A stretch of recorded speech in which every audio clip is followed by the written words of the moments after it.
Alain Veil, bonjour. Bonjour. Bienvenue au Buzz Média Le Figaro. Vous êtes le PDG d'Altis France. Alors, Altis France, il y a à la fois SFR, qui est des télécoms, il y a Next Radio TV, le groupe que vous aviez fondé, c'est BFM. Et puis il y a la presse, Libé et l'Express. Ça fait 2 ans qu'Altis avait mis en place cette fameuse convergence entre les télécoms et les médias. Alors, il y a eu la crise en novembre, et puis là, vous avez décidé de tout séparer. Il y a d'un côté les activités télécoms et les activités médias. Ça veut dire que la convergence, c'est fini?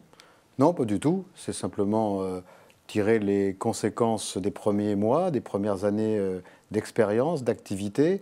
Et on se rend compte qu'il faut bien, d'un côté, gérer son métier télécom, de l'autre côté, le métier des médias. Mais les deux métiers sont tout à fait complémentaires et c'est toujours dans une logique de convergence que nous avançons. Vous voyez bien que quand on parle de télécom aujourd'hui, on parle de plus en plus de programmes de télévision, Oui. de contenu.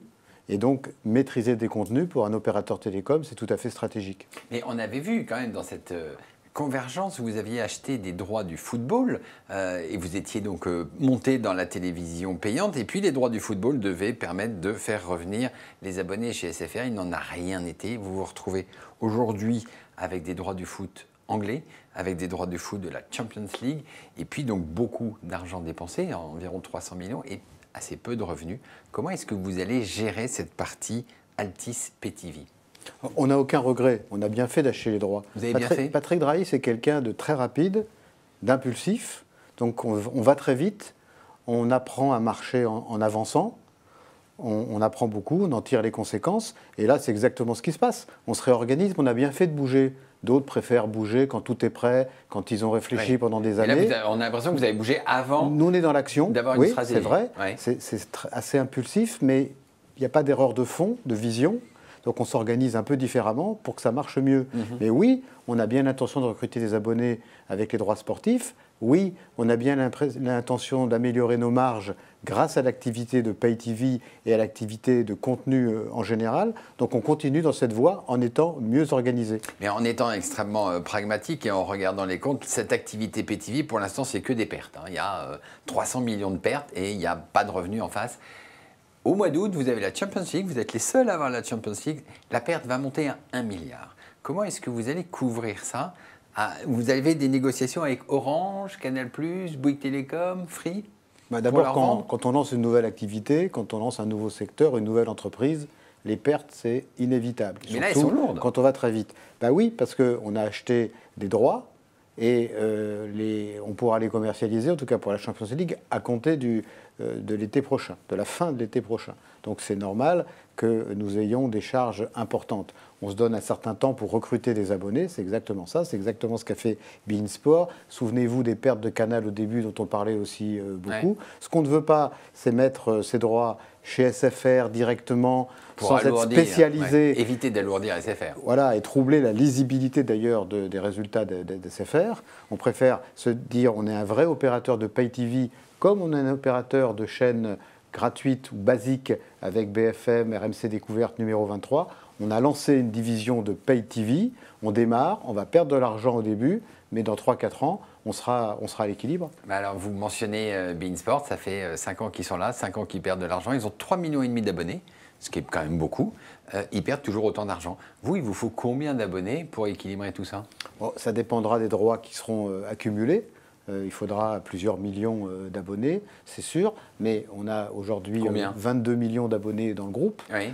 Plus les autres opérateurs qui sont aussi des cibles et des clients pour nous, puisque la chaîne RMC Sport que nous lançons pour distribuer la Champions League sera peut-être distribuée chez les autres opérateurs. Ça en est où les négociations? Elle démarre, puisque la stratégie, on vient de la présenter. L'idée, c'est qu'il faut avoir une conclusion avant le mois d'août, puisque c'est au mois d'août que c'est lancé la Champions League. Oui, donc vous savez, les négociations, elles arriveront à leur terme sans doute quelques semaines avant le lancement de la Champions League, parce qu'il y aura une négociation dure, c'est normal. La tension va monter avec l'arrivée des premiers jours des matchs de la Champions League. Oui. Donc on verra. Mais de toute façon, les temps changent. Aujourd'hui, avec l'OTT par exemple, on a la possibilité de toucher directement tous les Français, y compris ceux qui sont chez les autres opérateurs, sans avoir à demander l'avis des opérateurs. Les téléspectateurs gagnent en liberté et on espère qu'on pourra gagner aussi beaucoup d'abonnés grâce à l'OTT. Alors ça, c'est la Champions League. Il va y avoir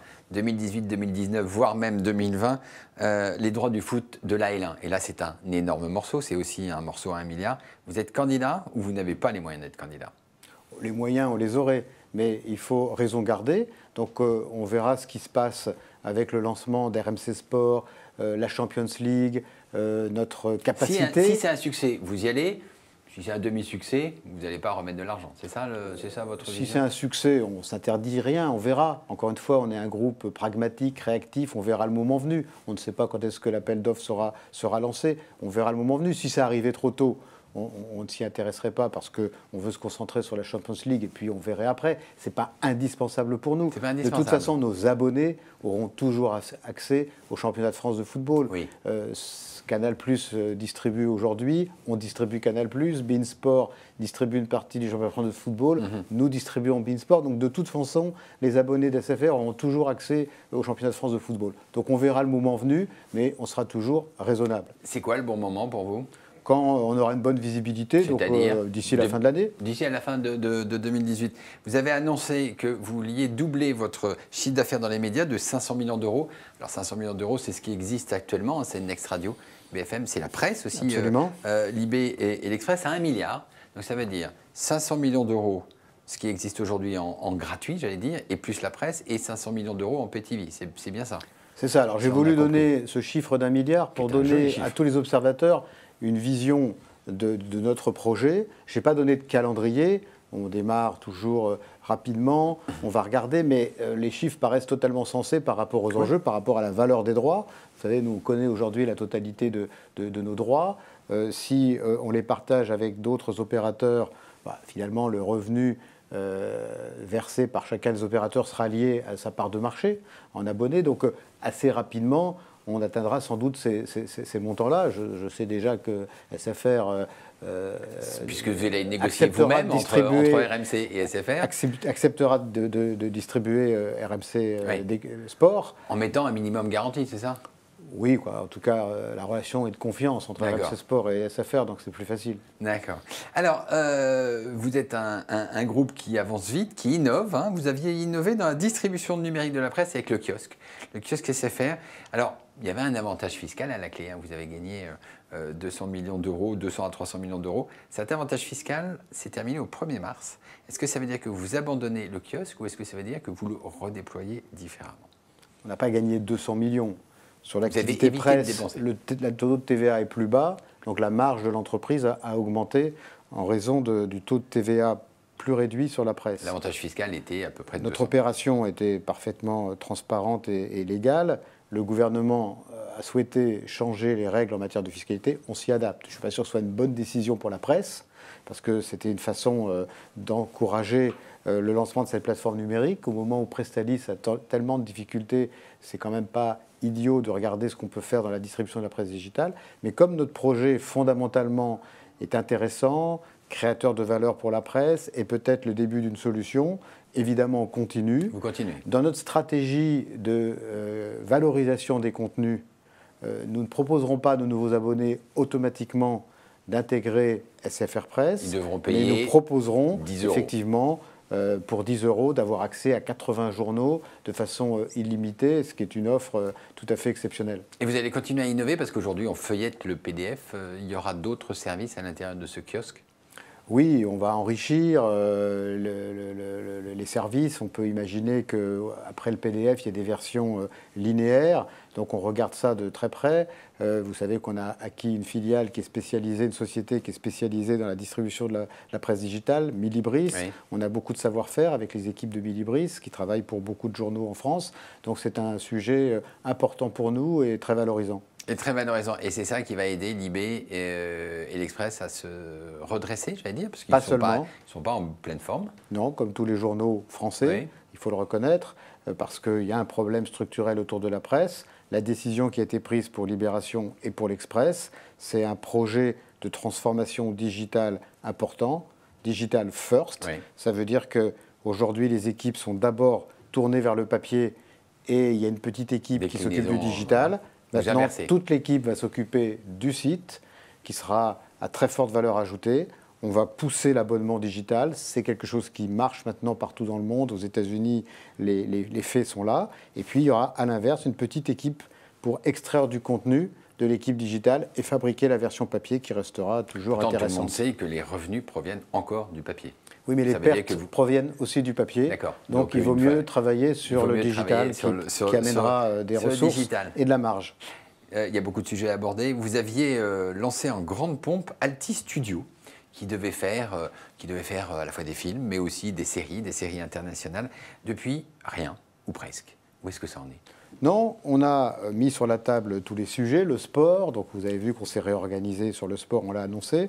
Sur le cinéma, les séries, on n'est pas tout à fait prêt, il y a différentes options qui se présentent à nous, j'en parlerai pas aujourd'hui parce que c'est encore un caractère confidentiel, mais dans quelques semaines, nous annoncerons notre nouvelle organisation, nos nouveaux projets dans le cinéma.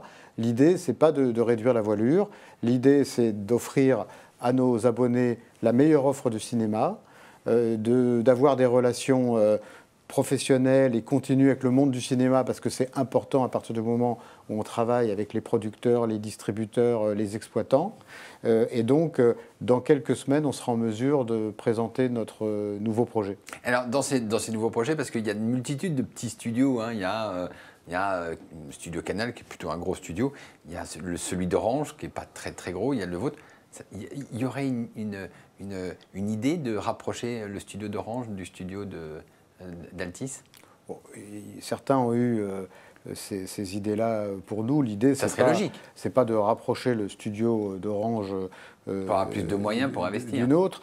L'idée d'avoir plus de moyens pour investir plus et pour qu'il y ait de nouveaux acteurs de taille importante qui se développent autour du cinéma français, aux côtés de Canal, par exemple, oui, ça c'est des idées... Aux côtés de Canal, c'est davantage aux côtés de Canal qu'il faut chercher, c'est ça ? Non, ce que je veux dire, c'est que Canal est un acteur très important pour le cinéma français. Oui. Si demain, il y a d'autres acteurs à côté de Canal, pas contre Canal, hein, je pense que c'est une bonne chose. C'est une bonne chose. Alors, vous êtes un entrepreneur, hein, vous avez créé Next Radio, BFM, RMC, vous l'avez vendu à M. Drahi. Un jour, vous allez récupérer Next Radio, vous allez récupérer les activités médias du groupe SFR, si c'est à vendre ? Bon, non, parce que ça ne sera pas à vendre. Aujourd'hui, s'il y a quelque chose qui a bien réussi, c'est l'intégration de Next Radio au sein du groupe Altis. Le fait que je sois devenu président d'SFR en est finalement la démonstration. C'est quelque chose d'assez rare que le président de la société rachetée devienne le président de la société holding. Donc cette intégration a très bien fonctionné. On a créé 250 emplois chez Next Radio depuis qu'on s'est rapproché du groupe Altis. Je crois que pour le groupe Altis, Next Radio est un acteur important qui amène du savoir-faire dans le contenu. C'est essentiel par rapport à tous nos projets dans le sport. C'est Next Radio qui fabrique RMC Sport. Et la marque est aussi forte. Donc non, il n'y a aucune chance que Next Radio quitte Altis, bien au contraire. Et moi, je suis très satisfait, 3 ans après, puisque dans quelques mois, ça fera 3 ans déjà que nous nous sommes rapprochés, Patrick Drahi et moi, et j'en suis ravi. Alors, si aujourd'hui vous deviez créer une activité dans les médias, qu'est-ce qui vous exciterait ? C'est la vidéo, c'est le cinéma, c'est quoi ? Ça serait dans la presse à centre d'intérêt. Je pense que dans le digital, la presse magazine baisse régulièrement. Je pense que le digital doit prendre le relais auprès de ceux qui ont une passion. Et je pense qu'il y a des modèles économiques qui sont vertueux. Donc vous croyez à la presse, à l'avenir de la presse ? Je crois tout à fait à l'avenir de la presse écrite. Oui. Si demain, il n'y a plus de papier, ce n'est pas obligatoirement un problème pour la presse écrite elle-même. Et oui, je crois tout à fait à l'avenir de l'écrit, de la vidéo et du digital. Très bien, merci beaucoup Alain Weill. Et nous nous retrouvons la semaine prochaine avec une nouvelle invité. Merci.